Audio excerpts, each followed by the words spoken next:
بسم الله الرحمن الرحيم. السلام عليكم ورحمة الله وبركاته. الحمد لله رب العالمين والصلاة والسلام على أشرف الأنبياء محمد وعلى آله وصحبه أجمعين.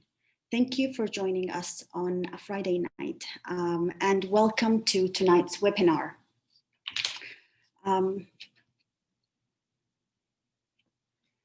After COVID-19 was declared a pandemic early this year, Saudi Society of Maternal Fetal Medicine published its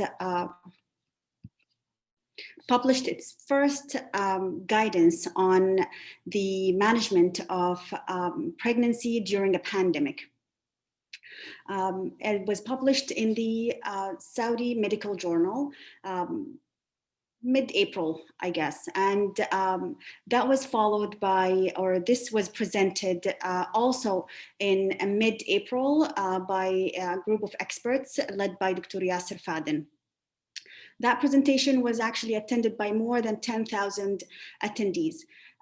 This guidance was also referenced by the Ministry of Health in their updated guidance on the management of pregnancy with COVID-19.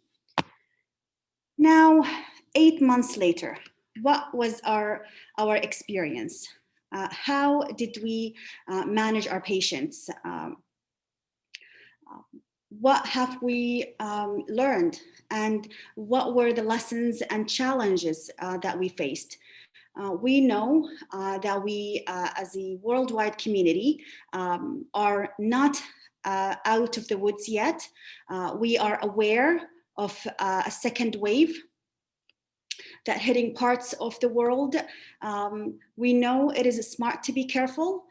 We must learn from our experiences and be prepared for what might actually come our way in the future. Therefore, let's review together what we know so far about COVID-19 and discuss some of these experiences that were encountered in different parts of the kingdom. Tonight webinar, it's going to start with Dr. Alia Al-Rifai presenting some of her presentation and views on the disease and review it in general for us, followed by Dr. Dana Shweikat and Dr. Rima Badrous. Now, at the end, we're going to have about half an hour to hear from you. What was your experiences in your own center? What challenges have you faced? So please stay with us. And our first speaker for tonight is going to be Dr. Alia Al-Rifai, an assistant professor in obstetric and gynecology at King Saud bin Abdulaziz University for Health Sciences in Jeddah. She is a maternal fetal medicine consultant at King Abdulaziz Medical City National Guard Hospital in Jeddah. She did her MFM fellowship training at Mount Sinai Hospital, University of Toronto, and Ottawa as well, General Hospital, University of Ottawa, Canada. Welcome, Dr. Alia, and the screen is yours now.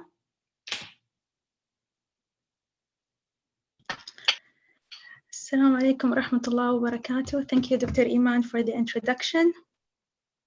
Let me just share my screen.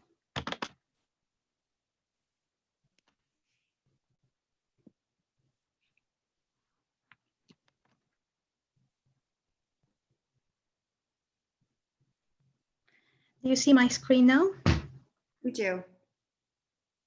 Okay, so I would like to thank the Saudi Society of Maternal Fetal Medicine for giving me the chance to be part of this webinar. I would like also to thank Dr. Iman for the introduction. Today, I will be sharing with you our local experience in National Guard Hospital about management of pregnant patients with COVID-19. As we all know, at the beginning of the year, COVID-19 infection was not one of the major factors that associated with human being death. But as you can see in this picture that toward the end of the year, COVID-19 was one of the major risk factors for human morbidity and mortality. And by the end of September and the beginning of October, COVID-19 started to be the second most common cause of death globally, and it accounts for more than 1 million deaths secondary to COVID-19 worldwide, as you can see here in this picture. So regardless of the underlying cause of death for COVID-19, there is one most common fact that's around this infection, which is the uncertainty and the unpredictability of the virus and everything that's around this pandemic. We know all that uncertainty is fertile ground for anxiety, fear, and because we know that it matters, and we also know that when it ignored consciously or subconsciously, it has a potential negatively impact on patients, family, and healthcare workers, and for sure, healthcare system. And this is what we were feeling at the beginning when we were facing this pandemic. Since the initial outbreak in Wuhan, each country has been hit in a different way, and response strategies have varied, including response measures in hospitals according to patient needs, available facilities, challenges that each healthcare system was facing. During my today presentation, I will be sharing our own experience in National Guard Hospital in Jeddah since the start of pandemic till today, and some of the challenges that we have been facing and our management strategies in facing them. First of all, starting in March 23rd, in the line with the hospital initiative to counter the COVID-19 Scientific Advisory Committee was formed that include 10 members. One member was from obstetric department, one of our Obigani consultant who participated in writing the King Abdulaziz Medical City guidelines. Also, they have a role in reviewing the evidence related to COVID-19, list the important patient population at King Abdulaziz Medical City, and establish related management guidelines. Additionally, they communicate and invite departments and section heads to participate in the process and advise the leadership about the best practice. Additional to that, they collaborate with IPC, which is Infection Prevention Control Department, for related issues, help to answer emergent clinical questions in regards to COVID-19, and they align the therapeutic recommendation with pharmacy and therapeutics, and they create interim guidelines with frequent update as needed. We didn't stop at that, and as the COVID-19 pandemic continues to rapidly evolve and new information becomes available, we were instructed to practice universal masking starting from March 2020 to ensure safety of our patients' workforce with the anticipation of short and long-term needs. The rationale of universal masking is just to protect ourselves as well as our patient from asymptomatic COVID-19 carriers. For healthcare workers, we are advised to wear masks while we are in the clinical care setting, and also a single mask. We were using the single mask across different patients, and we can use the same mask up to 6 hours. For any pregnant patients or gynae patient, when we are transferring them out of the floors to, for example, radiology department or interventional procedure department, they need to be wearing masks through the transfer journey until they get back. Also, there was an online video created by the IPC department in National Guard that was available for all our staff for regular to refresh their memories about the right way to do doffing and donning, just to make sure that they are doing it in the right way to minimize the risk of transmitting the infection. So, to care for a pregnant patient, there is three different parts: antenatal care, intrapartum care, and postpartum care.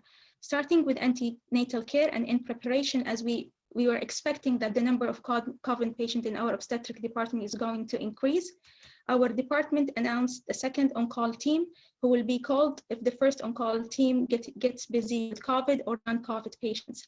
Every team has a consultant and registrar as well as a resident who will be taking call from home, and they will be called in if necessary. This was initiated on April 1st. Moving forward, April 2nd, we received our first COVID patient who was 26 weeks pregnant, diagnosed to have COVID-19 after history of contact. Here we started to realize more that we are expecting to have more patients, and to avoid unnecessary exposure to our obstetric patient to other patients who are visiting the hospital for other services like medicine or surgery or any other department, we were advised to move our clinics from the main hospital to another clinic building, which is the specialized polyclinic, which is one of the primary healthcare. And you can see, as you can see in the picture, there is a screening point at the entry of the entrance of the clinic, where they check the temperature of all patients coming up to obstetric clinic, and then inside up there in the inside the clinic, they check for the ARI score. Additional to that, on April 8th, we started the OB/GYN hotline, which was initiated to provide obstetric consultation to optimize patient care, reduce unnecessary visit to emergency room or labor room, and improve patient satisfaction. The policy of handling the hotline, it will be on 24/7, and the answering the phone is the responsibility of the consultant call, just to give the patient the right advice. If, for example, patient calls for early labor, we advise her, take more history and advise her to have some measures before she presents to the hospital to avoid any unnecessary visit to the hospital. But we did not stop here, because on April 15, we started to see that even by doing all these measures, our obstetric number of our obstetric patients is still high in the clinic. So based on that situation and the need to reduce the number, we implemented the virtual clinic activation for obstetric patients. And the activation of this clinic is for all low-risk patients, and some high-risk patients, depends on the MRP decision. We use the Saudi Society of Maternal Fetal Medicine recommendation for management of pregnant patients with COVID-19 that proposed modified antenatal care visit based on the risk assessment. The policy of doing this, or process of doing this, that the consultant will review his cases and decide who fits for virtual clinic, and list will be sent to the bed management, who are going to notify the patient through text message about whether she needs to show up to the clinic or she should expect a phone call.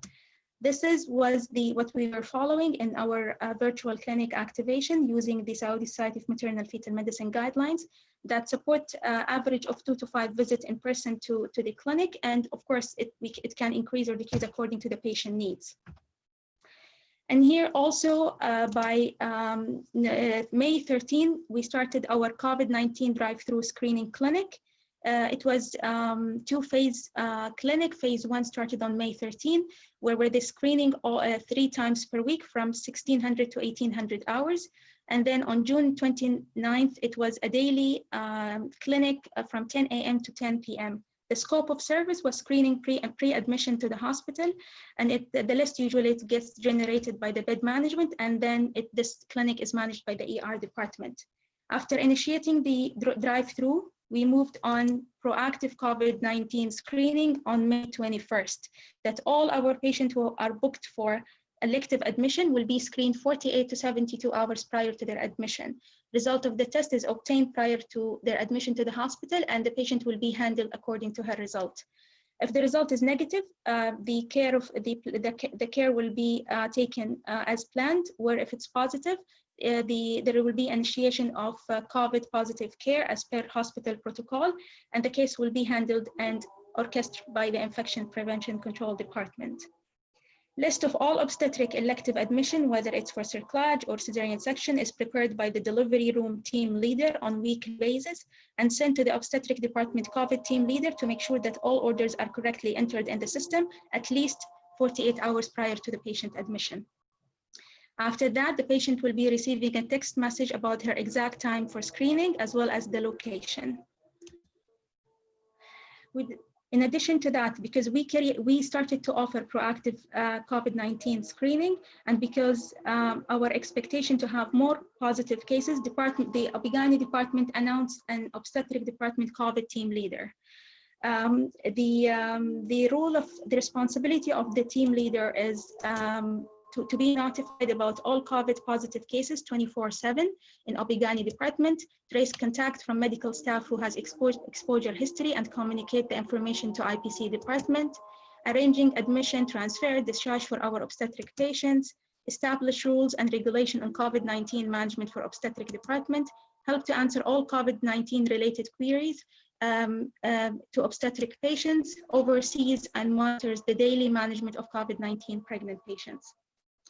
So the next question here, we thought about who's going to deliver our COVID positive patient, and because the care has been taken to minimize the number of unnecessary healthcare personnel present in the labor room, we decided the following: that all COVID-19 patients are rounded by the assistant or associate consultant who are a decision maker.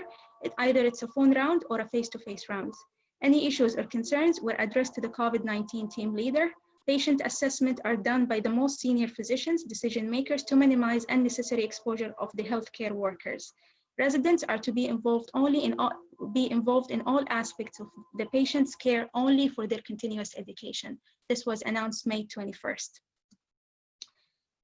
And still, we are receiving more positive cases, and due to increase the number of COVID-19 patients inside and outside King Abdulaziz Medical City, the hospital announced the activation of COVID-19 teams. So, because then the hospital was overwhelmed with the number of patients, so there was a step-down units in the form of hotel related to National Guard as well as guest house. The hotel was opened on April 4th and guest house on the May 21st. So this is a different type of, it's a hospital facilities, but it's not inside the hospital. The admission of the patient either to the hospital or the hotel or to the guest house depends on a specific criteria. It depends on the patient comorbidities, history, physical exam, and the laboratory investigations. And then for every hospital facility, there is a team from consultant, assistant, and resident who are going to receive patients and then also transfer them back to the hospital if needed or discharge home if needed. So now we started to have more pregnant patients who would require ultrasound. Some of them, you cannot push the ultrasound any further.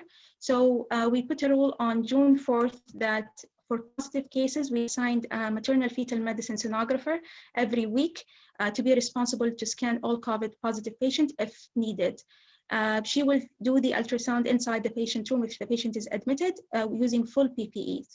For recovered cases, usually we assign a different sonographer who will do the ultrasound inside the unit under contact droplet isolation precautions. And then the patients are booked last on the list. They advise to come exactly on time to avoid them waiting in the waiting room, and special access to the unit directly to the ultrasound room, avoiding passing through reception area or the waiting area. But still, we are offering proactive screening. We are trying to screen all our patients prior to their admission, but still we are receiving patients because delivery is just an emergency. We receive a lot of patients who never had a screening, and they are usually asymptomatic carriers. So we thought what we are going to do. So sometimes we need to admit them to the antenatal or postnatal floor. So sometimes we put them in the 4-bedded room, and then we discovered at the next day that they are positive. So we'll struggle with the rest of the patients who were inside the same room. So we decided that we admit them to a single room, awaiting their swab result. And once the result is out and negative, the patient will be going back to the shared room. And if the single room is not available, we admit them to shared room, but making sure that they are not admitted with oncology patient or immunocompromised patient. There is no need for negative pressure room as long as they have low ARI score, and a nurse in charge will be notifying the on-call team to take the swab, and then the clinical care will not be interrupted awaiting the result. If she needs a surgery, she will go regardless of her swab result. But if the ARI score is high, we deal them as a suspected cases, and we have a specific words for suspected cases. But still, so we thought about a different thing, how we are going to have the result faster. So usually we wait for the result up to 24 hours. So we called the lab. We try to find a way how we can accelerate the swab, the result of the swab that comes from our obstetric patients. So we decided to label the swab in a different way. So when it reached to the lab, they can offer us the result as early as possible. So we started to have our result as early as 12 hours, which still consider too long, but this is the best of that we could offer at that time. This was June 11th. Some of our patients, they are unscreened with low ARI score. And because our ultimate goal is providing safe patient care, but at the same time, we want to ensure healthcare provider safety. So there was a meeting that was conducted between obstetric department and anesthesia department and IPC. And the deal was that we assess the ARI score, and then the full PPE will be only required for any healthcare worker who will be doing, for example, aerosol generating procedures like GA.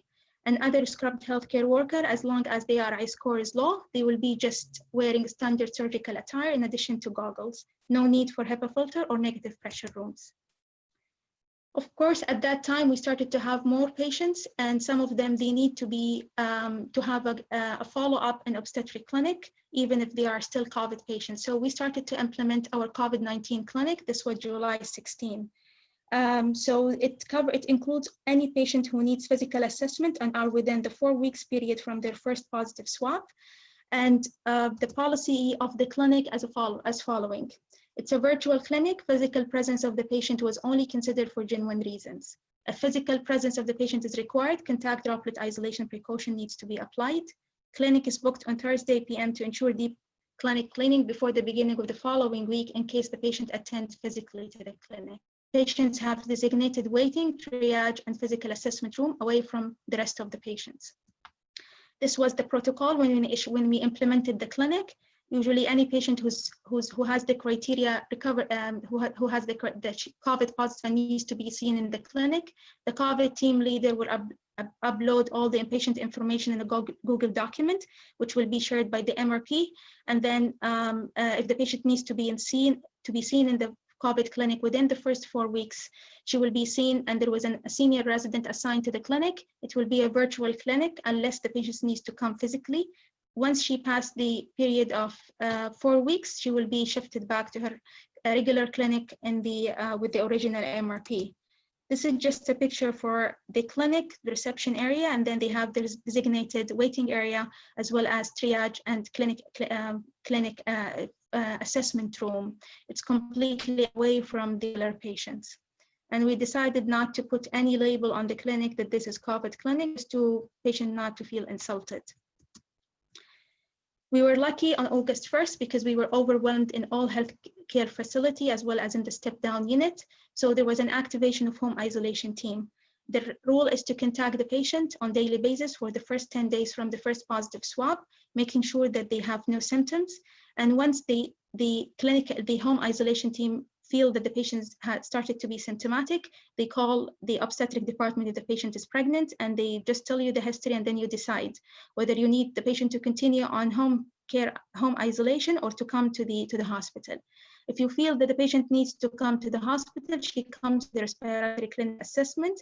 Usually we arrange for the transport from the hospital to go to the home, pick the patient, and then bring her back to the respiratory clinic. And then the patient will be assessed by the emergency department. And if there's a decision for admission, she will be admitted under our care. And then upon discharge, she will be following in the COVID clinic. So if the patient is admitted and then you decide to continue her care in the home isolation because she's asymptomatic, the COVID leader will be informed, the nurse manager will be informed, and then the COVID leader will coordinate with the transfer coordinator who's going to transfer the patient by ambulance to home. There is criteria when the patient uses her own transportation, the ambulance, which I'm going to discuss later. This is a consent for home isolation that will let all our patients sign, just to make sure that they exactly know what the protocol for home isolation. And then this one copy will be kept in the patient file. This is the English version of that consent if the patient is non-Arabic speaker. So luckily on August 13, our molecular lab announced the availability of rapid COVID-19 diagnostic kit with a turnaround time of 1 to 2 hours. It's limited to a specific type of patient who will need urgent intervention with aerosol generating procedure. The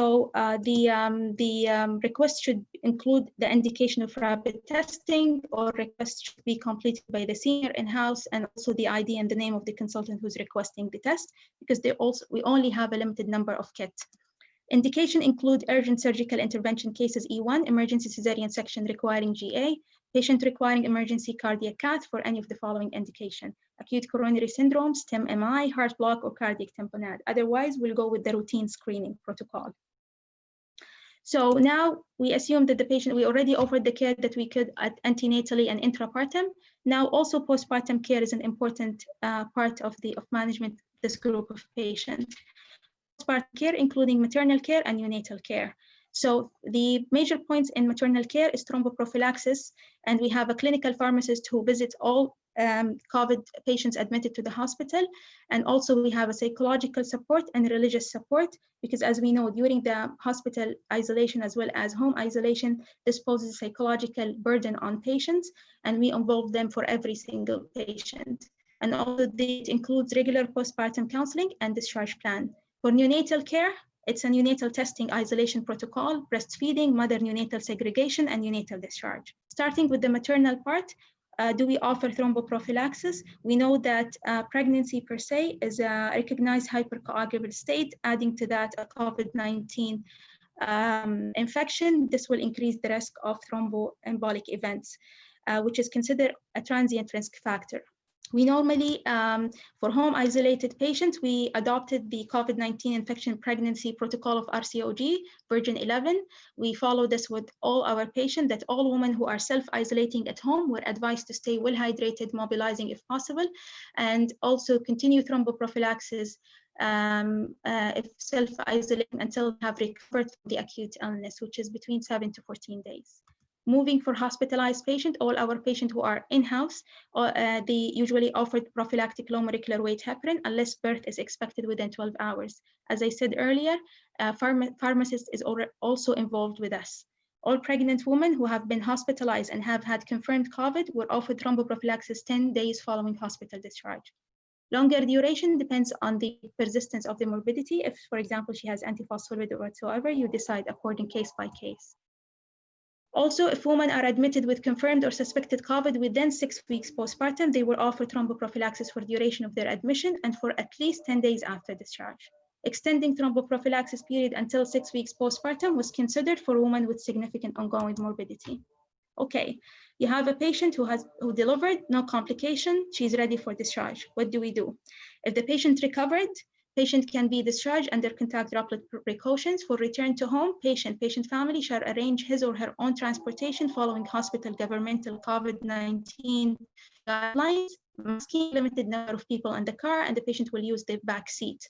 Patients who are discharged before fulfilling the criteria for COVID-19 recovered cases, she will need to apply airborne isolation. Patients need to be on strict isolation during process of transportation, and National Guard offered the transportation from hospital to home.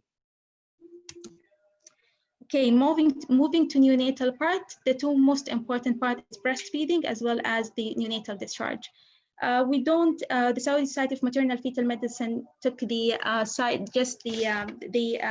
they felt that they prefers to err on the side of caution in considering segregation. And honestly, our NICU team, they encourage women, moms to express breast milk and give it to them, but we faced a lot of resistance from moms to provide us with the milk, and they elected not to breastfeed unless they finish the period of their infectivity. So what is the protocol for neonatal discharge? We usually, after delivery, the baby will be taken to isolation in an ICU department. The baby will have first swab 24 hours and second swab 48 hours from delivery. After having 2 negative swabs, the NICU coordinator will arrange for neonatal discharge. She will ask the couple for the caregiver if the mom is still inpatient. And then after giving the name, the caregiver will be contacted and asked to have a documented negative testing. And then once the caregiver arrives to the hospital, parent will sign a consent and the caregiver will take the baby home. Okay, how this reflects on our number. Let's talk numbers. So from April till mid-October 2020, we have a total number of COVID-19 positive obstetric cases, 135.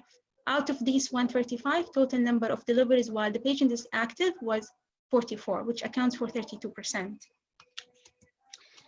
Delivery attendee, 66% of the delivery were attended by senior, either consultant or associate consultant, 27% delivered by resident, and 2% by midwife, and we have 5% car deliveries. Out of the 27% of the patients who delivered by resident, which is against what we recommended, that 25% were non-COVID, patient was going for elective, the resident was already in full PPE when they went for delivery, and 75% they were unknown with no swab result at the time of delivery, that's why the patient was attended by a resident. Moving forward, gestational age at delivery, we have a term delivery in 80 to 82% of our cases and 18% preterm deliveries. Our rate of vaginal delivery was 59% compared to 34% cesarean section and 7% operative vaginal delivery. Out of these 34% cesarean section, 73 were emergency cesarean section for different reasons, placenta previa, fetal distress, and so forth, and 27% were elective cesarean section. 80% of our cesarean section was done under spinal anesthesia and 20% under GA because there were a crash cesarean section. One of them there was a failed spinal.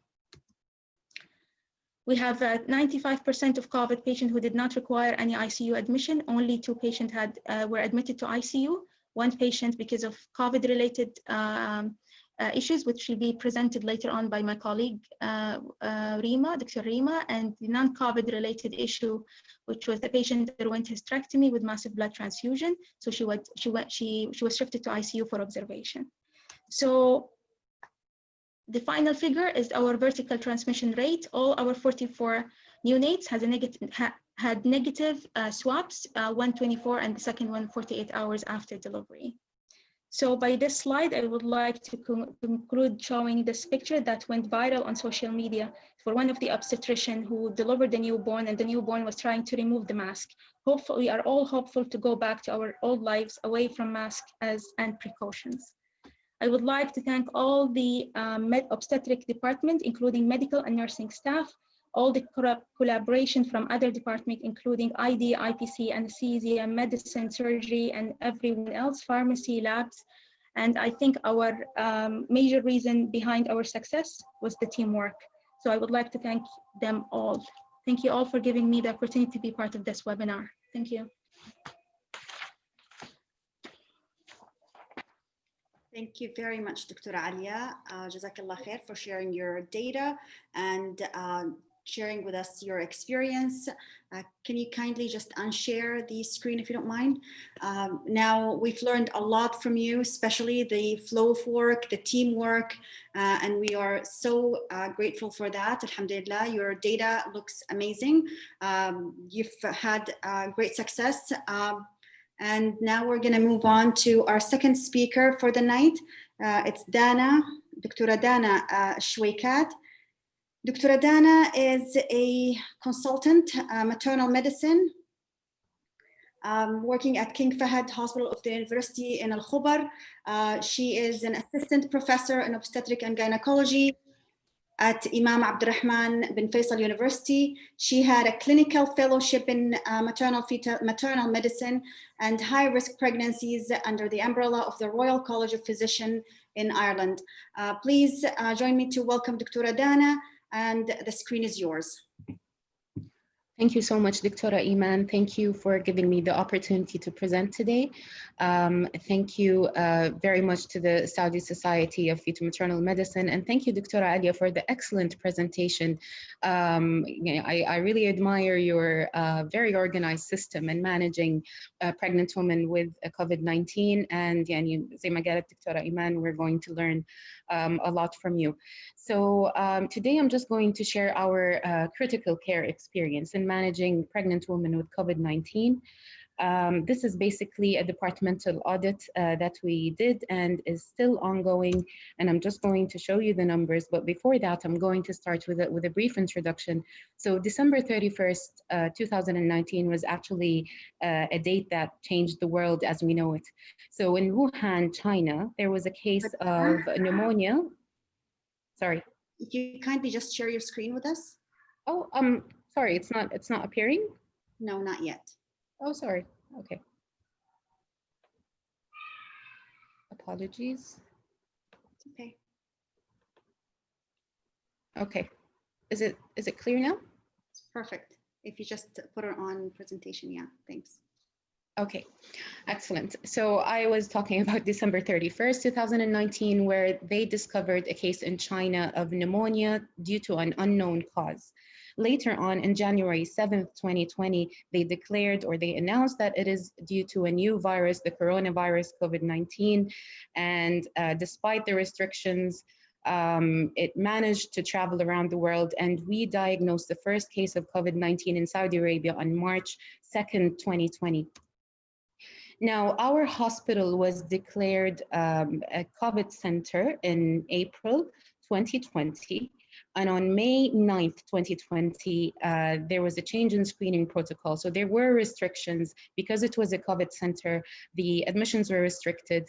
The outpatient department was closed for a significant period of time.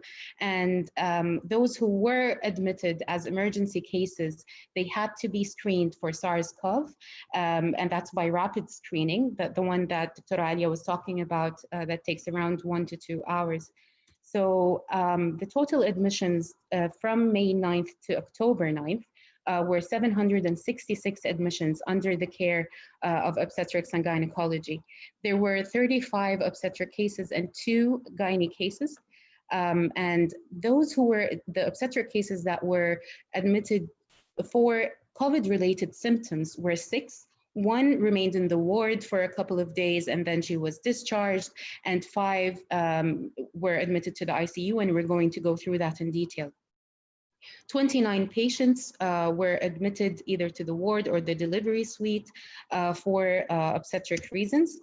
So out of these 29, 25 were in the 3rd trimester, and that comprises around 86.2%. So looking at these 25 patients, they were 20 to 39 years in age. Most of them were in their 30s, between 30 and 39. The parity ranged from 0 to 5. The gestational age, well, most of them were term, 37 to 42, but there was one case that kind of altered the data a little bit. It was a case of a Gravida 2 Para 1, she was 28 years old, and she was 29 weeks gestation. She had preeclampsia with severe features, and also she had abruptio placenta, and she was taken for an emergency cesarean section. There was a baby boy was delivered, 800 grams in weight, and the Apgar score was 1 and 0. So it really does alter the numbers a little bit, but it was worth mentioning. The 28% of these women had a medical condition.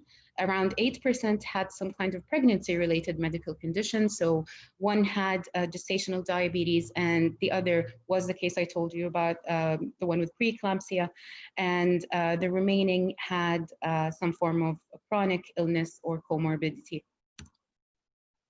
So how did they deliver? Around 72% came in spontaneous labor. 72% of these had a successful vaginal delivery or an instrumental delivery, and 27% had an emergency cesarean section, either due to fetal distress or a failure to progress. 8% were induced, also for maternal or fetal reasons, but they're not related to COVID, as COVID was discovered in these patients incidentally. They were completely asymptomatic, and the vaginal delivery rate was 100% in those induced. 4% went for an emergency cesarean section, and that is again the case I told you about, and 16% had elective cesarean sections, and the indication was purely obstetric. Now, the birth weight ranged from 800 grams to 3.7 kilograms. The Apgar scores were generally good, other than the case that I've mentioned. All patients, all babies were admitted to the NICU for isolation, and that we were going with the neonatal protocol for babies of COVID-19 mothers. They were isolated, they were tested. Again, they were screened for SARS-CoV, and then another screen was done 48 hours later, and none of them, and there was one that was positive in the initial screen. Neonatal mortality, none other than the case I've mentioned. So just to really give you the conclusion, the medical conditions were there in 28% of these patients.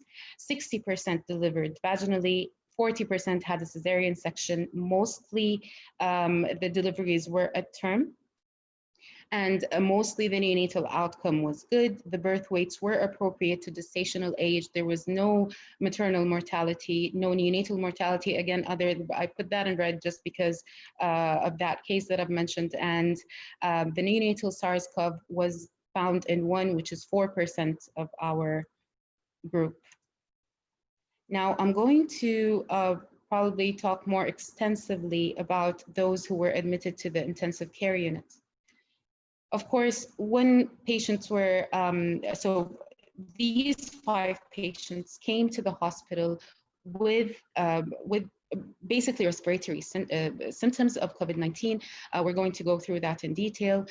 When they were taken immediately to the flu clinic in the ER, they were immediately managed with oxygen because 4 out of 5 had low oxygen saturation, and there was a multidisciplinary team approach in managing these patients. The infectious disease team was involved, the emergency doctors were involved, the obstetrics and gynecology team was involved, and the medical team was involved. So everybody was involved in managing these patients. So what happened? First of all, the patients that were admitted to the ICU were between 28 and 31 years of age. The gestational age was between 28 and 32 weeks, and they were between gravida 1 and gravida 7. Interestingly, only 40% had positive comorbidities. So one had rheumatic heart disease, valvular heart disease, and the other was diabetic on insulin, and it was very well controlled. Now, what are the symptoms they presented with? So the most common symptom, they've all presented with dyspnea. The second most common symptom was fever, and that's in 80% of cases. 60% had cough, and only 20% had nausea and vomiting. 3 were admitted to the ward, and then in 2 to 3 days, they were eventually transferred to the ICU just because of increased oxygen demand. And COVID diagnosis COVID was diagnosed upon admission in 3 cases, so that's 60% of the cases. And we had 2 cases, which is 40% of the cases, that were on isolation. So they were on home isolation. They knew they had COVID, but their symptoms worsened and they presented to the hospital. So what happened? These patients, so one was admitted to the ICU and intubated right away because of severe respiratory symptoms and the need for mechanical ventilation. 4 patients had non-invasive ventilation, and then the oxygen requirements and need for intubation was there 1 to 3 days later. Once they were intubated, of course, again, they did contact the primary team, which is obstetrics and gynecology, and in all patients, a decision for emergency cesarean section was taken.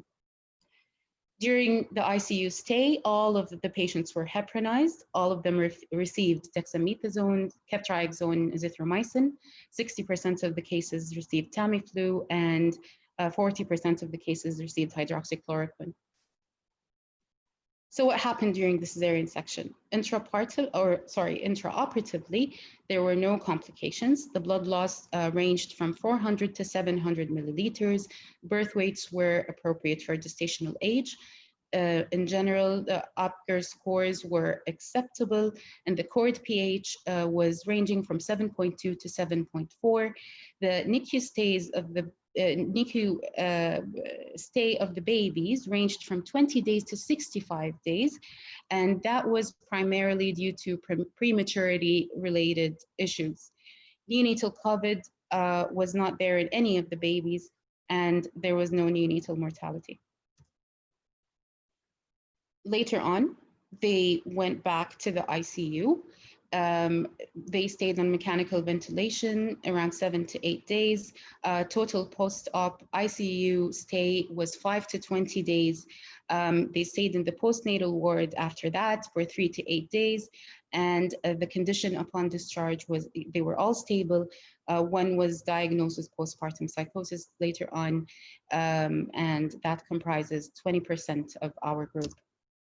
So bottom line, patients who are admitted to the ICU, who are pregnant and have COVID-19 positive test and related symptoms, are between 28 and 32 weeks of gestation.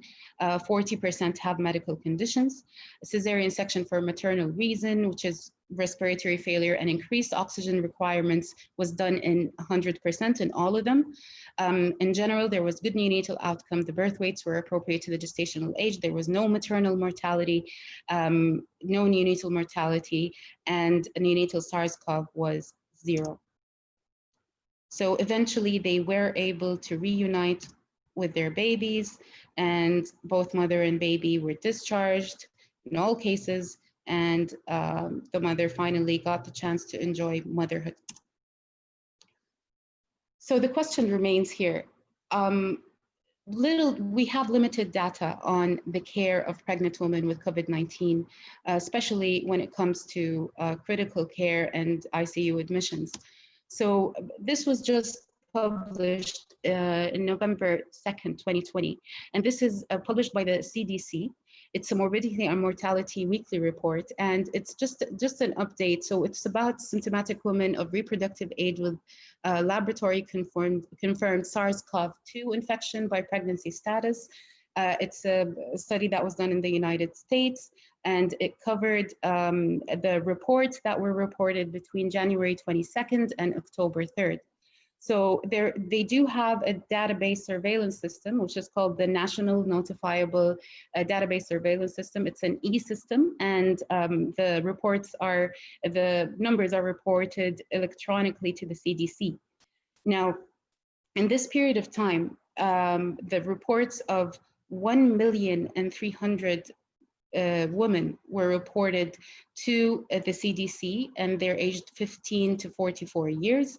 They only had known pregnancy status in around 400,000 of these, and 23,000 and a little bit more of these women were pregnant, and that's 5.7%. So what we can see here is that the age, most of them were between 25 and 34 years of age. The most common presenting symptom was cough. Second common is myalgia, and fever was there in only 32% of the cases. So the thing, and the most striking thing, is that the risk of ICU admission in pregnant women was 10.5%, and in non-pregnant women of the same age group was 3.9%. And also they found that pregnant women needed extracorporeal oxygenation. So the rate here, or the risk, is 0.7% and 0.3% in non-pregnant women. The comorbidities in pregnant women who were admitted to the ICU, the most prevalent comorbidity was diabetes mellitus, and that was present in 44.8% of those pregnant women admitted to the ICU with COVID-related symptoms. Another Swedish study that was done, and it looked at women between 19th of March and 20th of April, and it looked at 53 women, where 11 of them were pregnant, 2 of them were postpartum, and they found that there is a higher ICU admission rate in pregnant women and postpartum women. The risk factors are hypertension, diabetes, and obesity. The median stay in the ICU was 6 days for these women, and the numbers of pregnant or postpartum women admitted to the ICU requiring mechanical ventilation is significantly higher in comparison to those admitted to the ICU that are non-pregnant and of the same age group. So it's 7.4 out of 100,000 in pregnant women versus 1.8 out of 100,000 in non-pregnant women. Other reports, there is an American study. This was published in the American Journal of Obstetrics and Gynecology. It looked at women, it's a multi-center study, and looked at women admitted to hospitals in upstate New York. It involved 462 pregnant women that are COVID positive, and 15% had severe symptoms. So there were 70 women. Out of these, 19% were admitted to the ICU with respiratory failure, and maternal mortality was 15% of those ICU admissions. 85% were discharged. as this is very comparable to our numbers, the maternal age was 33.8 plus or minus 5.2. The comorbidities comprised of 54%, most commonly were obesity and pulmonary conditions. The gestational age was around 33.3 plus or minus 5.3. 62% of these women required mechanical ventilation. All of them were anticoagulated in the ICU, and 85% received hydroxychloroquine. Maternal death was 15% of ICU admissions, and actually 1 in 4 of those requiring mechanical ventilation. The most common presenting symptom in these women was cough, second was fever, and the third was dyspnea. Another study in North Italy, which is a prospective multi-center study that involved 12 centers in North Italy, and it looked at women between February 23rd and March 28th. 77 women, pregnant women had SARS-CoV, 18% had severe disease, 8% were admitted to the ICU, and 16% required an urgent delivery. So this is a very colorful slide, but it really shows, so these are the 14 women with severe symptoms, and this is what they needed. So as you can see here, all of them required, so the arrow here means that they needed an emergency section or they needed to be delivered. So 11 out of 14 were delivered.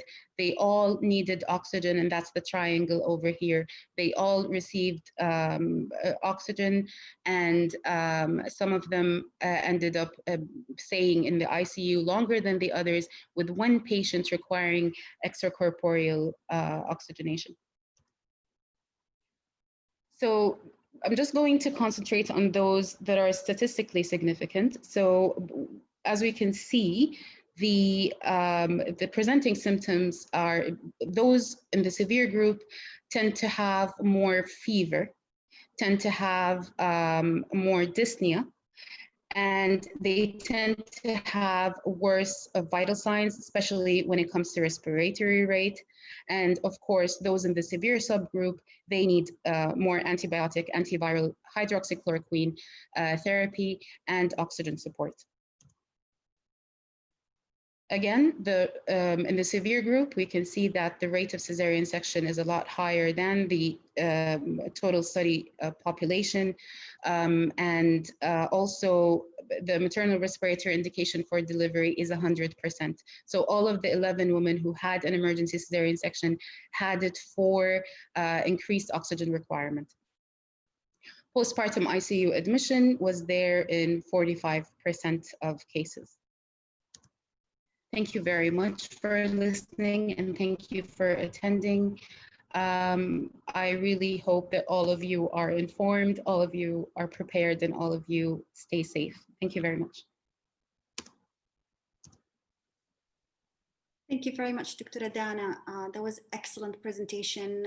You summarized our patients' data, and especially I enjoyed the reviewing all the ICU cases. Alhamdulillah, the end result was satisfactory for us by having a mom and a baby go home safe and healthy and sound. Alhamdulillah for everything. Now it is very hard for a patient to be separated from her child right after delivery for a period of time, especially if she's sick and ill. And we've seen that happens to one of our patients when she had postpartum psychosis. It's a condition that can happen to patients. Either they go through a difficult time, like being isolated, being sick, or even in patients who didn't go through any of that. Eventually, patients did well. Alhamdulillah. We are going to wait on questions until the end, right after Dr. Rima Badrous. We have enough time to discuss all your questions, inshallah, bidnillah ta'ala. Now, next it's going to be Dr. Badrous. Dr. Rima is a consultant maternal fetal medicine at National Guard Hospital in Jeddah. She is a section head of maternal fetal medicine unit at the same hospital, National Guard Hospital fellowship program. She did it She's also the Fellowship Program Director of Maternal Fetal Medicine in National Guard. She did her fellowship in maternal fetal medicine and advanced obstetric ultrasound at McGill University in Canada. Welcome, Dr. Rima, and the screen is yours. Thank you very much, Dr. Iman, and really thank you for the opportunity and for your great effort since we start to have that webinar. Let me just go back.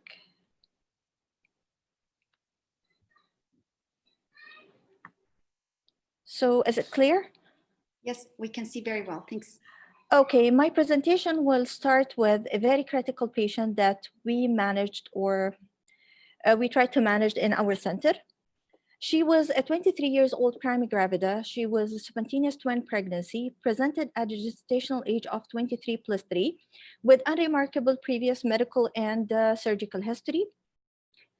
Transferred to our hospital on 13th of June, 2020, intubated as a case of COVID-19 with severe adult respiratory distress syndrome, drug-induced hepatitis. As she was during her previous admission, was started on interferon monoclonal antibodies, dexamethasone, and Tamiflu. When she started to have an acute hepatitis, the antibiotics were changed to ceftriaxone and all antiviral medication were discontinued. So the problem list at time of admission was severe ARDS secondary to COVID-19, twin gestation 23 plus 3, drug-induced hepatitis, acute kidney injury was still starting, and hypothyroid problem. On 13th of June, her condition on arrival, Glasgow Coma Scale was 3/15. She was on midazolam and muscle relaxant, FiO 200, PEEP 14, inspiration expiration percentage was 1:1. Medication, cefepime was started, thiamine increased, VTE prophylaxis in a form of heparin started, and methylprednisolone initially was planned for 5 days. Her initial lab work was borderline TROP-I 38.7, AST 1500, ALT 740, high sodium, normal potassium, creatinine 120, lactic acid 2.37, ammonia 1.101, C-reactive protein 27, INR 1.3, but still normal PT and APTT.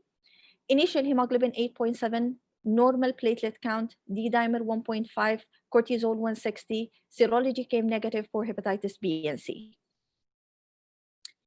On day 14, the patient started to have high blood pressure and a range of 159 to 172/90s.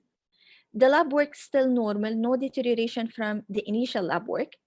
Tachycardia was encountered of 123/140 beat per minute associated with steady rise in TROP-I from 38 to 122. Cardiology consultation was made. They thought that initially no evidence of myocarditis. MFM scan was done on the same day. It revealed dichorionic diamniotic twin pregnancy, gestational age 23 plus 3. Twin A was on 12th percentile with estimated fetal weight 457 gram. Twin B 38th percentile with 575 gram. Normal anatomy survey for both twins and normal fluid. Unfortunately, uterine artery Doppler pulsatility index were not obtained. So on the 15th of June, urgent multidisciplinary meeting was held, including ICU team, NICU, and MFM. The meeting addressed the current condition of the patient as follows. COVID-19, pneumonia, severe ARDS, high ventilatory support required even more than her initially from the previous hospital, spike of fever, maybe new sepsis, a rising level of TROP-I, which could significantly, because of cardiac injury, carditis, or myopathy, twin pregnancy 23 plus 3 pre-viable status. With general agreement, we said that surgical intervention is seldom for maternal indication, i.e. if the patient deteriorated due to pressure of gravid uterus. No immediate intervention required at the time being for fetal indication, and from neonatal point, the team will be always ready to receive the fetuses if delivery indicated. If maternal condition remains stable, prolongation of pregnancy is desired.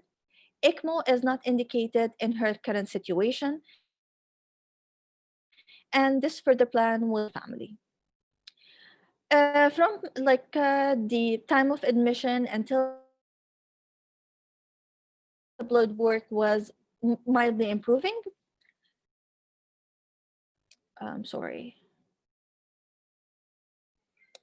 Antibiotics were escalated to meropenem and vancomycin with antifungal as she was having a positive Klebsiella pneumonium. On 17, a patient had noted to have trend of low platelet, plus surgical emphysema and lung barotrauma were diagnosed on chest X-ray. Urgent multidisciplinary meeting was made early morning on the 18th of June, including MFM, ICU, and cardiac surgeon, as the patient blood pressure continued to shoot up in a range of 180/87, 189/87, 163/76. Though the patient was on labetalol infusion and she was sedated down 93 to 85, her head workup was negative and there was positive protein creatinine ratio. The impression was early onset severe preeclampsia with worsening of laboratory workup and uncontrolled blood pressure. Magnesium sulfate was initiated and we arranged for delivery. At that time, anesthesia team, cardiac anesthesia, in ICU, blood bank to activate the massive transfusion system was done. Trial of portable ventilation was attempted, yet the patient deteriorated and desaturated to 88%. So in order to maximize ventilatory support, ECMO was arranged. Heparin was withheld at 10 a.m. on the morning and ECMO was started without heparin because we are planning to go for OR. OR was done 8 hours later. It was uneventful surgery. Twin A was a baby girl, 500 grammer, intubated and taken to the NICU immediately. Twin B was a 395 grammer, delivered as stillbirth with sign of maceration. Post-op, the patient was transferred back to the ICU. The plan was to continue magnesium sulfate for 24 hours. Thromboprophylaxis will be started 8 hours if the patient remained stable, no bleeding or sign of bleeding, and lab parameters were normal. Fluid restriction is advisable, but it was questionable because of ECMO. On the 19th, heparin was resumed 8-hour post-cesarean section. Heparin was stopped 8 hours later as the patient dropped her hemoglobin, where she required to receive 6-unit packed RBCs over 4 days, 4-unit platelet, and 8-unit fresh frozen plasma. Bedside scan showed no intra-abdominal bleeding and no collection. Inotrope was started, norepinephrine due to hypotension, desaturation noted again on evening, bolus of IV fluid given, and furosemide 20 milligram IV was given too. On 20th of June, heparin infusion was resumed to prevent clotting association with ECMO. Troubleshooting with the system was encountered. There was thrombosis in the oxygenator, low urine output, and the patient was almost anuric. ECMO was removed and dialysis was started as the patient developed acute kidney injury. Patient arrested and coded. CPR was continued for 16 minutes and dialysis was stopped. This was on 21st of June. Patient at that point was deteriorating with episode of hypotension in which he was maintained with vasopressin and norepinephrine. Worsening of the sepsis with multi-organ failure. Her condition was addressed to the husband and the family by ICU doctor and no code status was decided. On 22nd of June, patient arrested at 9:44 a.m. and was announced dead, Allah yarhamha. The living twin is a baby girl discharged on 21st of September at the age of 4 months and weighed 2.9 kg. The diagnosis was periventricular leukomalacia, resolved ARDS. Baby was feeding well, seen 2 weeks in the NIC in the neonatal clinic. So at the end, it was really a dilemma. We could not, and I could not know why that happened. Was it really a PET that deteriorated her situation? Was it the timing of delivery or the timing of ECMO? Was it because of the secondary infection that the patient had? I couldn't have really any solid answer for that. There was a study talked about preeclampsia-like syndrome induced by severe COVID patient or by severe COVID virus, sorry. It was a prospective observational study published in May 21, 2020. It was before the presentation or the death of my patient, but the problem with that case was In that case, they said that 14% of cases can evolve to severe pneumonia, 5% to severe acute respiratory distress syndrome. The study had 42 cases, 34 of them were unsevere. Only 8 of them were severe COVID-19. 5 5 of those 8 had sign and symptom of preeclampsia. Abnormal SPELT to placental growth factor ratio and uterine artery pulsatility could only be demonstrated in one case. One case remained pregnant after recovery from severe pneumonia and had a spontaneous resolution of PE-like syndrome. They were talking about the sign and symptoms of PE, like the general sign and symptoms of PE that we know, which is new onset of blood pressure, deterioration of sign and symptoms, or deterioration even of a lab work with LDH level. But regarding the presence of the ratio of the SPELT and placental growth factor, uterine artery pulsatility index, or even the LDH level, it was a dilemma to go with that. And even they mentioned in their discussion a very nice summary to their study limit. They said that this is a small series and the result with PE-like syndrome are reported, which means that our findings are not applicable to all pregnancies with severe pneumonia due to COVID-19. One of the 4 women who developed a PE-like syndrome remained pregnant after severe pneumonia. And despite the PE-like syndrome recovering spontaneously, we cannot affirm that the 3 of the cases did not improve due to delivery. PE-like syndrome alone may not be an obstetric indication for delivery, as it seems that it might not be a placental complications itself, but one of the clinical manifestations of severe COVID-19. Although uterine pulsatility index and the ratio of SPELT to placental growth factor ratio have a high negative predictive value to predict a short-term absence of preeclampsia, they are not diagnostic criteria for PE. Thus, we cannot state that we was like an actual PE and not a PE-like syndrome. So this was again, put me again in the dilemma. So with in my patient with the new onset of blood pressure, new onset of deterioration of a platelet, which was never there, new onset of protein creatinine ratio, the diagnosis of early onset preeclampsia was there, and we reacted upon that result and upon that diagnosis. And thank you really for our ICU doctors, Dr. Hussam. He provided me with the very nice preliminary data about the patients on ECMO in the kingdom up till today and our experience in that. There was like currently 7 ECMO cases in relation to pregnancy. 4 of them survived and 3 of them, Allah yarhamhum, they passed away. The 3 deaths were, the first case was 35 years old. She was in her 7th pregnant month. She was presented with ARDS, had cesarean section, and ECMO was continued for 2 weeks. This was in like a developing hospital in Mecca, and the patient passed away afterward. The second one was a 37 years old, gravida 3 para 2 plus 0, 8-month pregnant. She had SBD for a healthy baby. Then she had a worsening ARDS.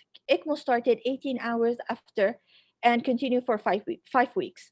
The cause of this in that patient was secondary bacterial infection. It was blood culture positive ventilatory acquired pneumonia with candida and multi-drug resistant organism, and this patient was in Jeddah.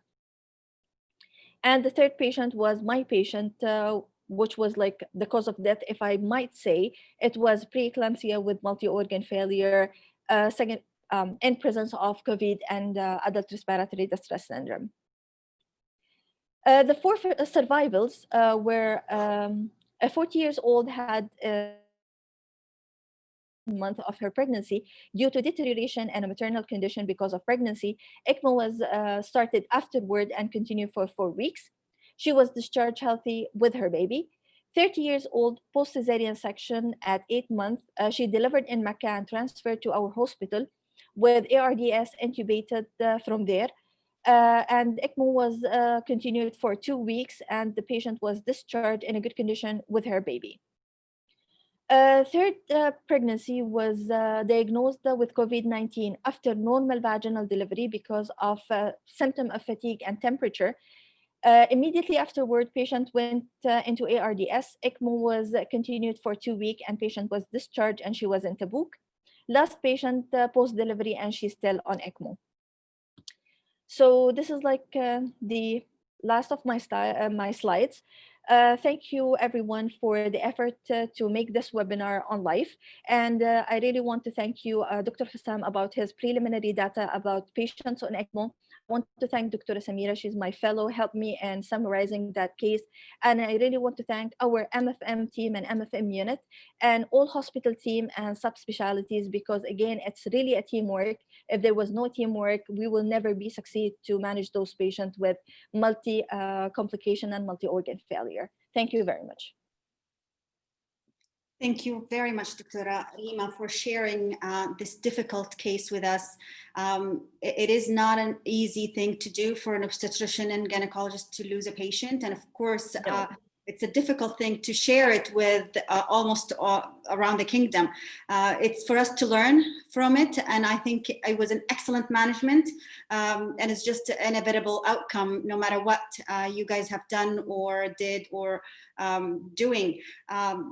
We try our best, we do whatever we can, but that doesn't mean we might not lose our patients if their condition is, when she already came to you guys, she was not in a critical case.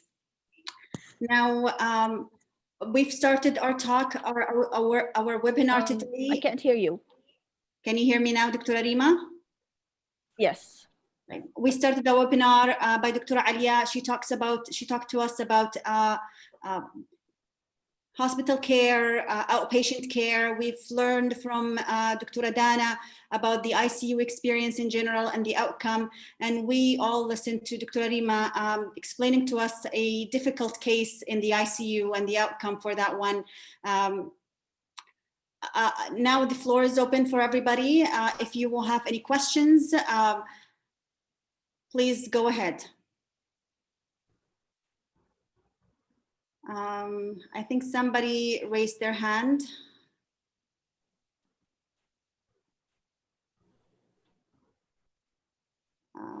Dr. Wafa, your hand has been raised since the beginning. I'm going to allow you to talk. Go ahead, please. If anybody else has any comments, please let me know or raise your hand, and then we can unmute you. Can you hear me?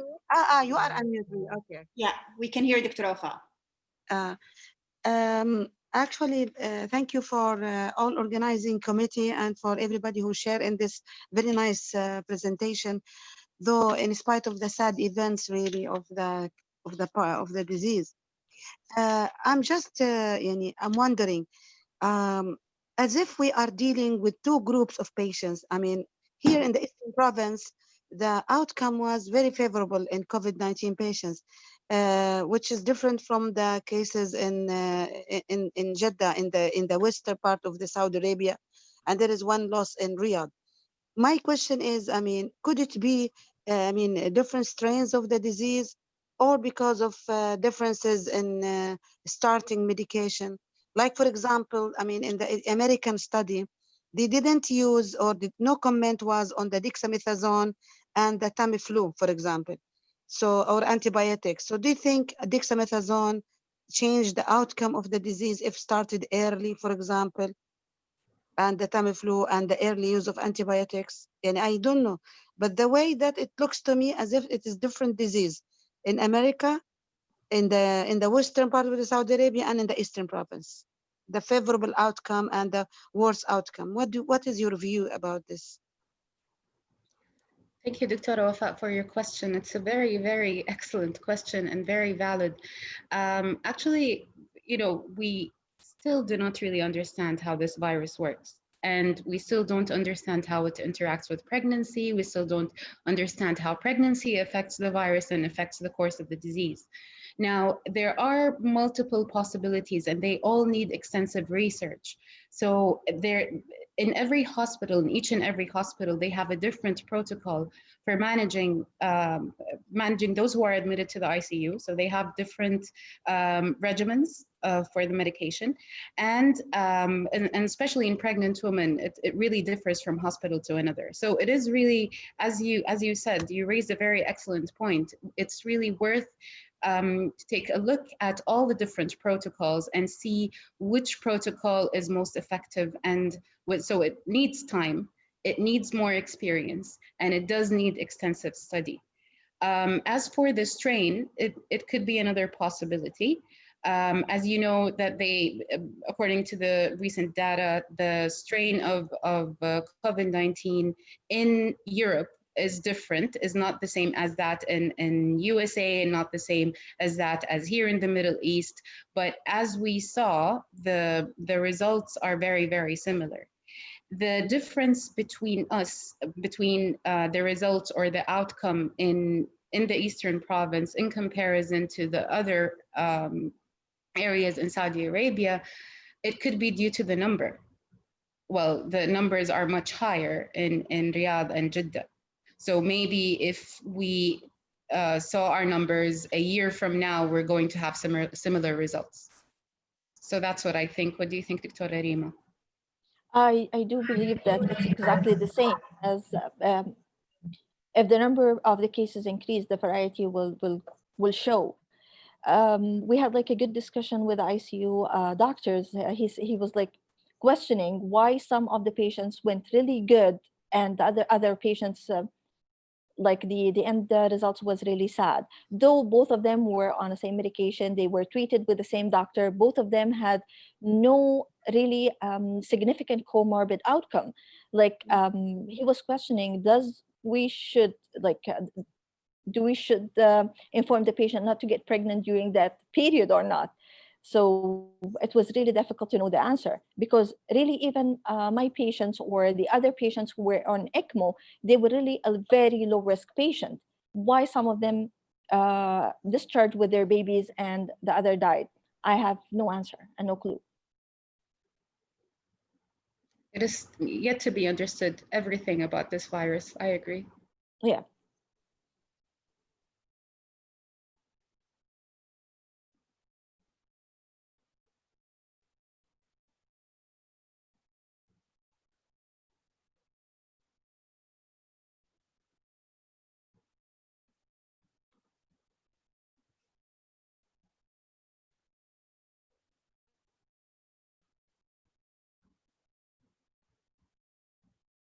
Okay, any more questions?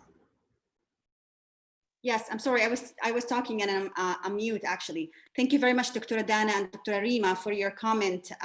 There is actually a question here asking if there is an indication, or what are the indication or timing for cesarean section COVID-19 positive patients, pregnant patients.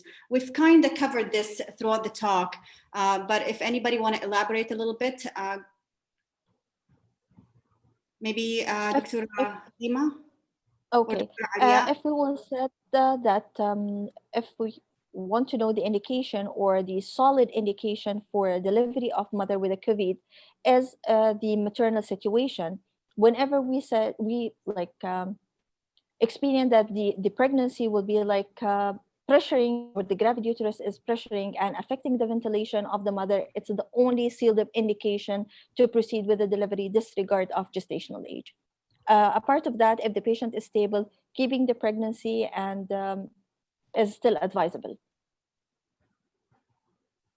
So it is also suggested that in the literature, if you review the papers extensively, that whenever a pregnant woman needs mechanical ventilation, it is when you should consider termination. And that's, Dr. Adana, regardless of gestational age, once you start requiring... Regardless. Yes, exactly. So once you need invasive mechanical ventilation, once you need to intubate the patient, that means that she is getting worse, that the oxygen requirements increase, and that is when you want to terminate. And these findings are specific for COVID patients because we just know so little about it. You cannot generalize that for other patients where they require intubation for other various, like if they come in with bacterial pneumonia, or we know the cause behind it and we can manage it and we're more knowledgeable about their condition. Just for COVID, because we really don't know much about it and the progression of the disease usually fast and severe, that's this recommendation came. Now, someone was asking if maybe these patients should be managed, pregnant patients should be managed aggressively by starting antibiotic and dexamethasone earlier in their course of the disease compared to the non-pregnant population, where you can home isolate them and ask if they start having shortness of breath, they can come to the hospital. Would that something that anybody had done? Maybe Dr. Alia, you had experience with some patients where they were home isolated while they're pregnant. Would you like to maybe just elaborate on this? Yes, initially we used to admit all our pregnant patients to the hospital, even if they are asymptomatic, for the whole of 10 until they are completely recovered. Initially, until they have 2 negative swabs, and then we change until they are asymptomatic for 3 days, or they pass 10 days from the first positive swab. And then we moved to the second step, which is home isolation, which was started in August. Actually, comparing that, we have good number of patients who were admitted, and we have good number of patients who were on home isolation. I didn't notice any difference in the outcome. Both group of patients, they have almost the same outcome. We have only one patient who was moved from home isolation to hospital admission because she has a GI symptom, which is not COVID related, but otherwise all our patients were doing very well in home isolation. We never thought about starting treatment early as long as they are asymptomatic. So other than just starting them on anticoagulation. Yes, other than this, we never do that unless they are symptomatic. Yes. Okay. So if a patient comes to us critically ill, those are the group of patients that will be managed aggressively with starting antibiotic, dexamethasone, and so forth. But if they're asymptomatic or doing well at home, then it's appropriate so far to manage them at home with education in when to present to hospital or when to call with symptoms.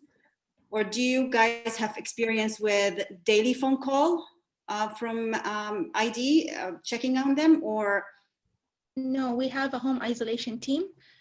So every single patient who turned to be positive while she's pregnant, the obstetric department COVID leader receive a call about the patient information and the gravidity and the gestational age, and then the ID team will call the patient and she will inform you about whether the patient is symptomatic or no, and then you decide whether this patient is fit for home isolation or no.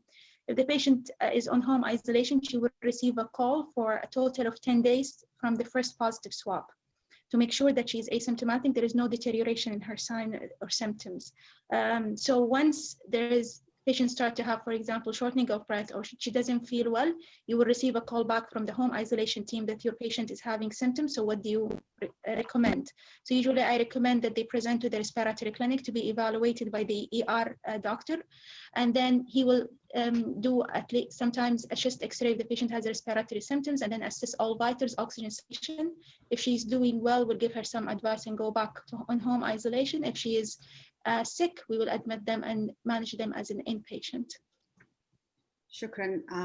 Thank you, Dr. Alia. Radana, Dr. Arima, do you have any other comments?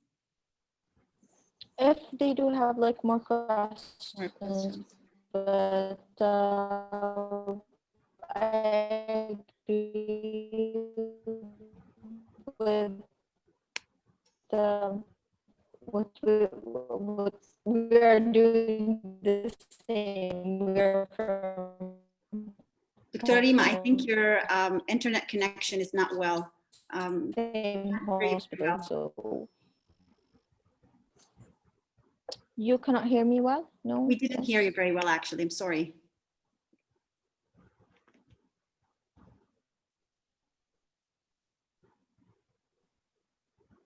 Dr. Iman, are you hearing me now? Now, yes. Yes. Regarding the patient, if they are asymptomatic, we usually don't initiate any treatment. And I totally agree with Dr. Alia for the plan of management. We don't admit them unless they are symptomatic, and the treatment will be initiated according to their symptoms.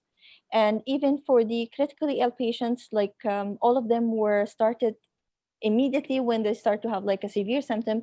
They were started on the antiviral medication, antiprophylaxis for DVT, and the antibiotic. So we are doing almost the same. Correct. Now you've mentioned in your data that you presented to us from patients on ECMO all around the world, the Saudi, that there is still one patient still presently on ECMO. Are we, this is one question from one of the attendees, Dr. Noura. She's asking, do you think that there is a temporal worsening of the disease? Should we be prepared for worse cases to come? Is the virus learning about bodies right now, so we should be prepared to see patients that get worse or worse presentation? It is really very difficult to answer that question, because some of the patients will have like same conditions, same background. One of them will end like a very smooth, and the other patients will end very bad. Really, we don't have an answer. Like for a primary gravida to have like a normal twin pregnancy, why on earth she would not respond to antibiotic or to the ventilation or to ECMO? And other patients, she was like, she was a nurse, seeing sick patients every day. She delivered 8 months. She was on ECMO for 2 weeks, and she was discharged normally without any complication. Seriously, I have no clear answer for that. And both of them like were initiated with the same management, were treated with the same team, and have the same medication. Yeah, I see that. Now, someone is asking, how about induction of labor in some of these critically ill patients? Would you consider inducing their labor while they're intubated? Or would it be better to be in a controlled situation and do a C-section? Actually, like if the delivery is recommended, especially in those who are deteriorating on ventilation, cesarean section is recommended. Though one of the cases who were on ECMO, she was like, she had a normal vaginal delivery, though she was intubated. And but the like general standards, it's a cesarean section whenever the patient is deteriorated and she is intubated. Please, the audience, if any of you wanted to participate and ask a question yourself, you can just raise your hand and I can unmute you at any time. One of the audience is asking about early termination or preterm delivery on ventilation. This is just a comment, but I don't know what's the question exactly. Do we really need to deliver knowing that this virus is Dr. Shams Al-Hannai, would you please raise your hand so I can unmute you and then you can ask your question? I didn't understand what you mean by question. I'm just going to unmute you if you don't mind, and then you can ask your question, Dr. Shamsa. If anybody has a similar situation, a similar case to Dr. Rima, would like to share with us, please raise your hand and then we can let you into the discussion.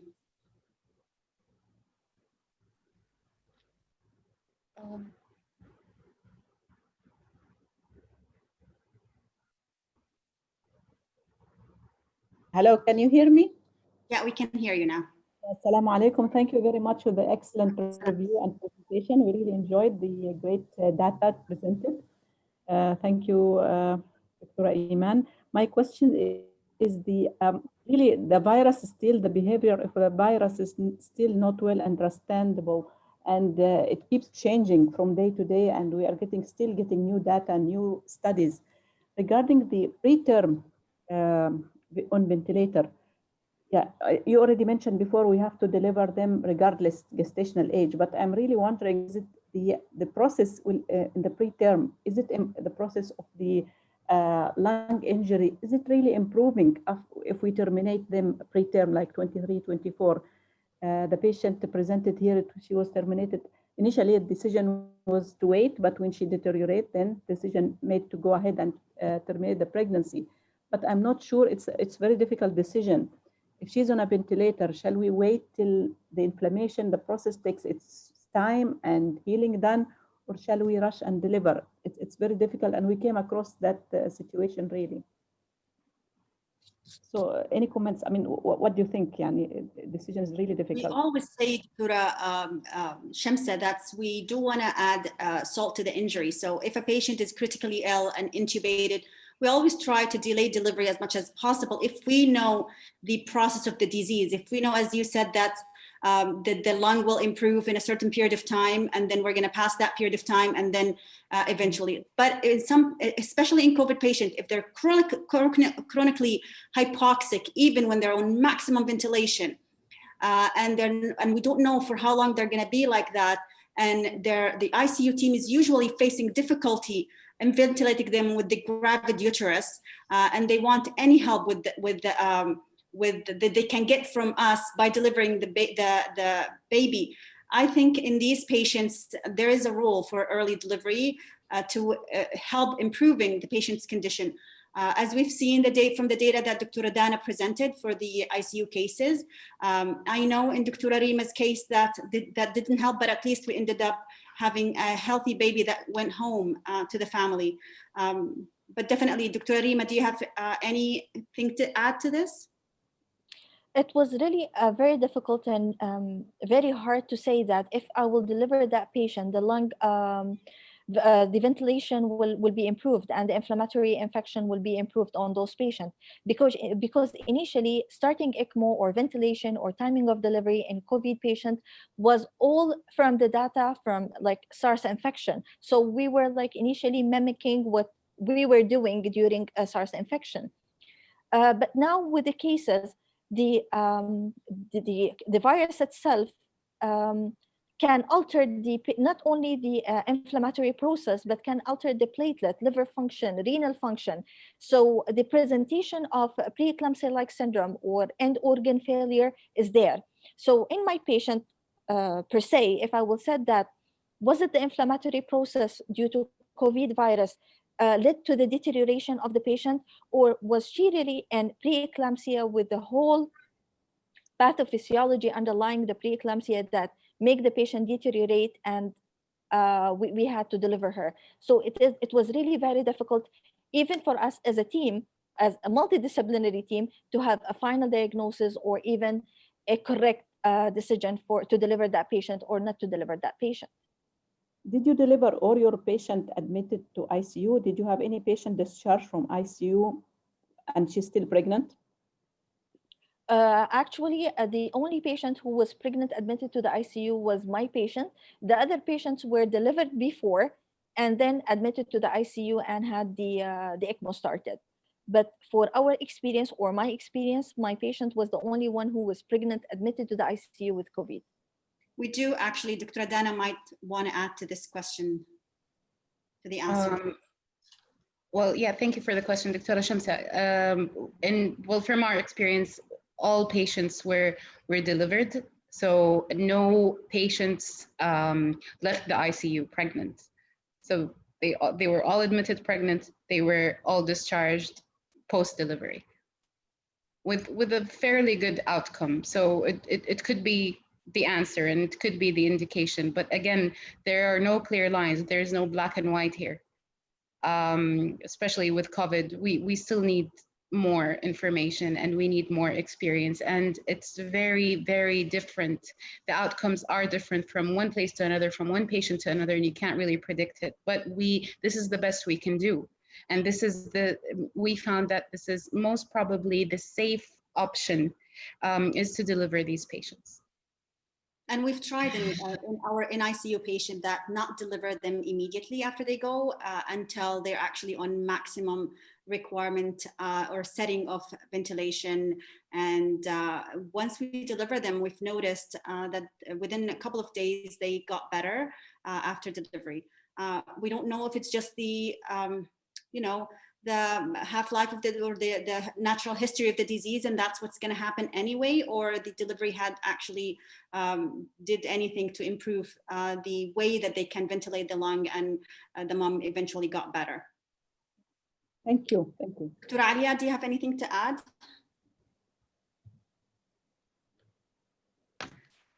No, thank you. I'm just willing to answer any questions, if any. Great.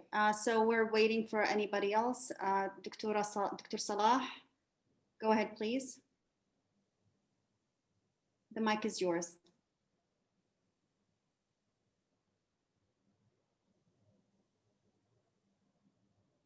Dr. Salah, you're unmuted. Can you hear me? Yes, we can. Assalamu alaikum, and thank you very much for an excellent webinar and excellent organization. I guess I'm going to drift a little bit away from the ICU and the critical patients. I think maybe Dr. Alia might be able to give us some insight into this. Patient who are COVID positive, and she's been in home isolation, do actually, and they're being mainly asymptomatic. Do we have to see them frequently in clinic? I mean, or can we extend, for example, the visits? I mean, is there any risk of if we, for example, see them after not only after they finish the 2 weeks or 3 weeks, maybe 4 or 5 weeks after they complete, this period? Is there any risk, posed to the baby? So, Dr. Ali, maybe you can answer this question for us. Thank you very much. Thank you, Dr. Abu, for your question.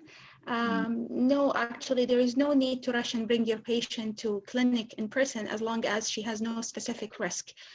From our own experience, we implemented COVID-19 clinic just in case if the patient needs to be seen in the clinic for any reason. It's not a mandatory to bring the patient to the COVID clinic. It's just a virtual clinic.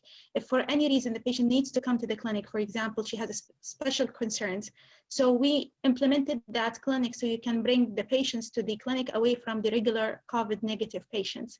But for example, for low risk patients, no risk factors, no concerns, you can see the patient every 3 or 4 weeks as you feel is appropriate. So for sure, I agree with you. There is no rush to bring the patient just because she's a COVID-19 patient. Thank you very much. Any chance of reinfection in pregnant women? Reinfection. I mean, have we had any case like a reinfection of no, with not COVID? that I'm aware of. From our patients, no. Neither. From our data, no. Okay, thank you. You're welcome. Any more questions or comment?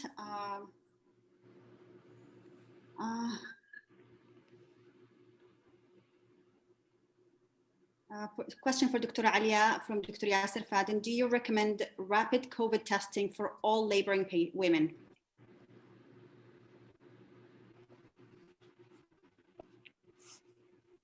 This is a very tough question. It's not easy to answer. So I think here there is no right or wrong. You need to work with whatever whatever you have, resources you have. So initially, when we didn't have the rapid kit for screening our patient, we used to go with the ARI score, because we know that routine screening will take at minimum 12 hours. For example, if I have a patient who is 7 centimeter in active labor, she was going to deliver very soon. What's the point of taking the swab at that point? But if the patient is early labor, she's primigravida, you can go and have a screening for your patient. When we received the kit, there were just a limited number of kits, and then so we were limited by the number. So we used to offer rapid testing if we know that it's difficult to judge, but I mean, if you feel like your patient is high risk to have a crash cesarean section under GA, you can order because you will have the result within 1 to 2 hours. But we don't use that kit routinely for all patients because it's not applicable. If you have the kits and you are able to offer for your patients, why not? We did like a review, like a quick screening of what is the rate of our asymptomatic carrier in our institute over 4 months. We found that the rate was only 2.3%. So I don't think this is a very high number. So far, we don't offer it for all of our patients. Only for indicated cases when we feel that the patient is at high risk to go under GA. Otherwise, we go with routine screening if indicated. Thank you for answering this, Dr. Alia, in a very diplomatic way. It's actually really hard for obstetric patient to predict who is going to go for. You may actually see the low risk multiples, and then you think she's going to be vaginal delivery, but it's really hard. But as you said initially, it's your work with whatever resources that you have in your institution. You're absolutely right. And you allocate your resources in a smart way and efficiently. And if your carrier, asymptomatic carrier is very low, then maybe you're absolutely right. Yes, I agree. Yeah, any other questions or comment? I think people, including medical staff, coming following particular measures, in your opinion, how can we prepare for the second wave? Dr. Samiha Al-Awami is asking, in your opinion, how can we prepare for a possible second wave? Let's say, inshallah ta'ala, we're not getting a second wave, Dr. Samiha. But as I started, we know that second wave is hitting part of the world right now.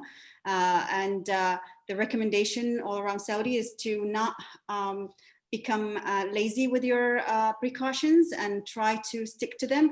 And that's why we're doing this presentation today, to remind healthcare providers that we have to be smart, we have to be cautious, we have to be prepared, and look at what have we done and reflect on our experiences from east to west of Saudi.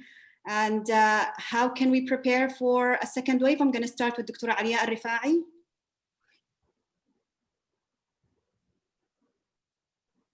Hopefully we don't have another, we hope that we don't have any other second wave, but I think now we started to know the route.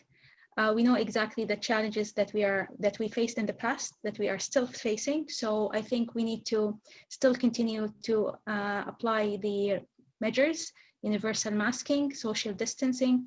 And I think the best thing is to deal with every single patient as if she's positive, even if you don't have a swab result.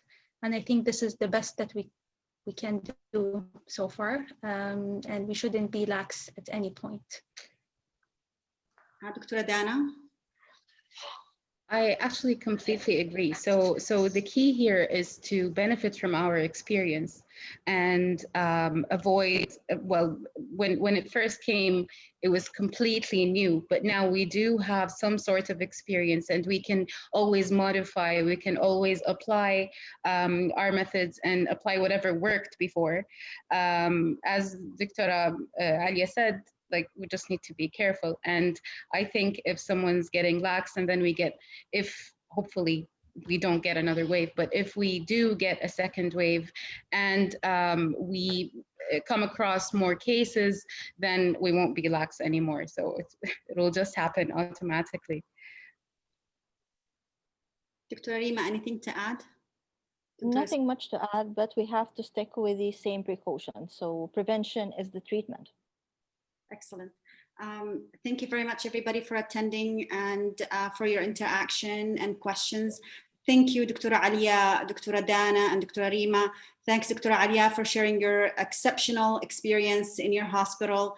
Shukran, Dr. Dana, for sharing your patients' data and ICU care. Shukran, Dr. Rima, for sharing your difficult case with us.